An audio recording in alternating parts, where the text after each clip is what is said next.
না দুনিয়ার লোকের কথা শুনবো? তো ব্রাদার ইসলাম মুআজ্জাজ সামিন کرام, পরিষ্কার বোঝা যায় দোয়া করা হচ্ছে একটা বৈধ কাজ, এটা কোনো অবৈধ না।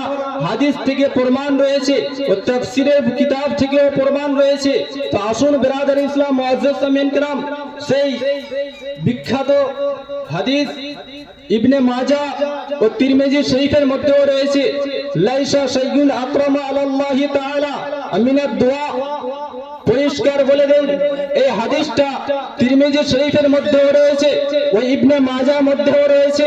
পরিষ্কার বলছেন যে আল্লাহর কাছে দয়ান নবী বলতে আছেন যে দুয়ার চাইতে আল্লাহর কাছে অন্য কিছু প্রিয় নাই যতটা দোয়া প্রিয় আল্লাহর কাছে। জোরে বলুন সুবহানাল্লাহ। আর কিছু লোক বের হয়েছে, কিছু ফিরকা বের হয়েছে, তারা এতরাজ করতে থাকে, প্রশ্ন করতে থাকে যে দোয়া কোথায় আছে, দোয়া কোথায় লেখা আছে?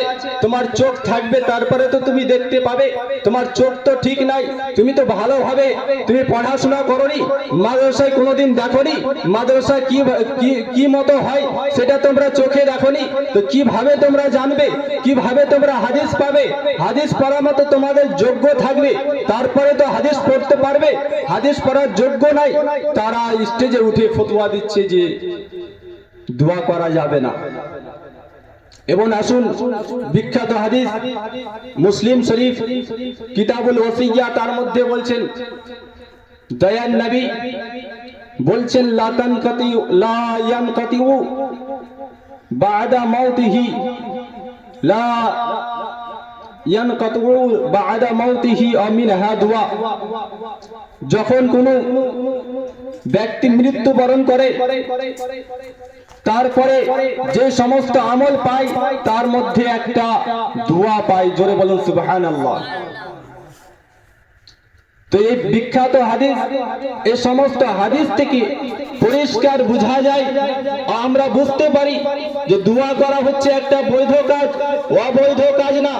এবং এই দোয়া সম্পর্কে আরো হাদিস এসছে, যে মতো হাদিস তিরমিজি শরীফ তার মধ্যেও এসছে যে দোয়ার সম্পর্কে হযরত উমামাতা থেকে বর্ণিত, তিনি বলেন যে একজন ব্যক্তি সুইলা জিজ্ঞাসা করলেন যে আইয়ু দুআই আসমাউ, কোন দোয়া আল্লাহর কাছে গ্রহণযোগ্য হয়, কোন দোয়া আল্লাহ তাবারক তাআলা শুনেন?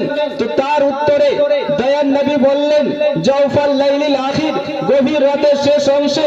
এবং তারপরে আবার বলতে আছেন, তারপরে হচ্ছে দুবরাতিল সালাতিল মাকতুবা, ফরজ নামাজের পরে যে ইমাম সাহেব দোয়া করে, দোয়ার পরে হাত উঠায়, সেই দোয়া আল্লাহর কাছে গ্রহণযোগ্য হয়।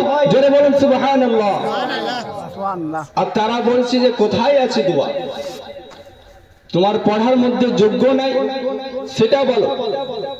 তো ব্রাদার ইসলাম মুআজ্জাজ সামিন کرام, আজ আমরা এই দোয়ার জন্য এই জায়গায় উপস্থিত হয়েছি যে কোনো মৃত ব্যক্তি